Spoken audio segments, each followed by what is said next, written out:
fantastic. Can you tell us about what character you play? Sure, I can. I'll be happy to. My name's Ron Funches. I play a character. His name is Ron, which is great. So no one has to learn anything. I'm the IT guy at the insurance agency, so I work with the fun computers. But unlike other IT guys who might be a little bit surly and anti-human, I'm a real sweet guy. I don't know if you can tell from talking to me now, but I got a good, charming demeanor, and it's just going to be what I carry into that show. It's not fake. This is me all the time. So that's kind of my character, and I'm just going to be sweet and hang out. And I'm kind of like the opposite of the other characters who are a little bit more jaded by the superheroes. They've dealt with it all their time. I'm coming from more of like a small town environment, and I'm just excited to be in the big city where Superman lives. So that's kind of my character. Be my IT guy. Right? Not you home. He won't be the one that makes you feel dumb. I know. Well, did you try resetting it? It happens to all of us. Do you ever get to say, did you just restart? No, I don't think I'm going to be rude about it. I think everybody has issues with their computers, and I'm just here to fix it. That's my role. And then I'll also just have some hijinks, hang out with Danny, and we'll have a fun time. He's hilarious. I'm sure you guys know.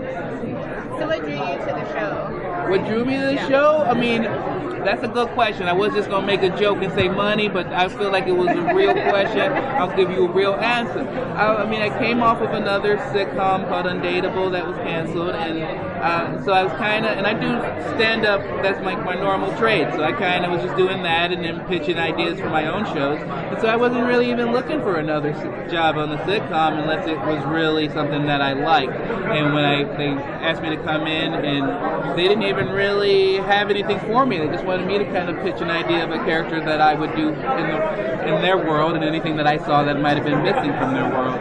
And when I read the pilot and then watched it, I just thought it was very cute and charming, and I love DC comic books, and I was like, if there's anything that's gonna make me come back and do a show besides money, this is it. And the idea that they'll give me free comic books is the best of both worlds. It really worked out for me.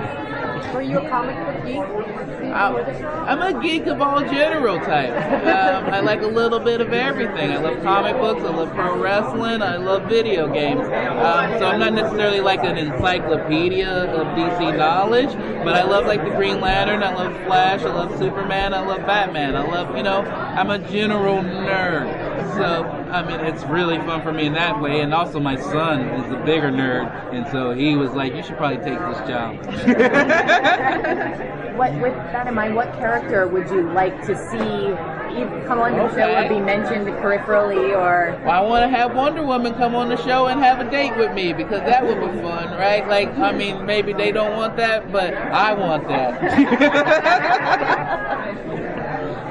So how does your character feel about working at an insurance agency in a world of superheroes? He loves it. That's how I kind of pitched my character when they asked me, was that this is a guy who would rather die in Metropolis than live in Smallville. Like, he lived his whole life in areas where there weren't people with powers, and he looked up to them. And now he's in this big city, and even though he doesn't have powers, he gets a chance to make a difference and help people with their computers, but not make them feel stupid. That's a superpower in its own right. So I feel like he fits right in.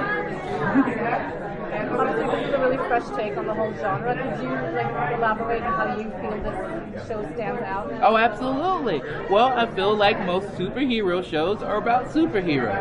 This one isn't. So that's a big difference right up top. But it's not like anti-superhero. It's just the things I feel like everybody says when they watch the movies or things of that nature. When you see a bunch of destruction, you wonder about how you would live in that and how you would handle that and what's going on with the people of that city who have to live every day in that. And that's what this show's about. People who still have the same troubles at their workplace and still want to get dates and still, have their own bills to pay, but also every now and then Superman is destroying half the town. So, I think it really is the best of both worlds in that way, where you get to be kind of a grounded workplace comedy as well as have men in tights and ladies in lassos come around. You guys have to be careful not to refer to things in the movies or TV shows by mistake or confuse the worlds. Are you treating it totally separate? I know that it lives on its own timeline in the DC multiverse, but I feel like we're allowed to really reference and provide our own take on anything that we want within that. And that's most of the fun of it, is kind of being like the snidey, more the Twitter remarks that you would make after you watch a comic book movie, you know? That, I think, is a lot of the role of these characters in the show. So your character sounds very positive, but Del sounds like a bit of a tough guy. So what's the relationship between your... Well, I feel like I'm gonna break that cookie down. You know, the tougher they are, the more they crumble. And I feel like I'm gonna turn them around. Either that, or I'm gonna be terrified of them. Either one of the two.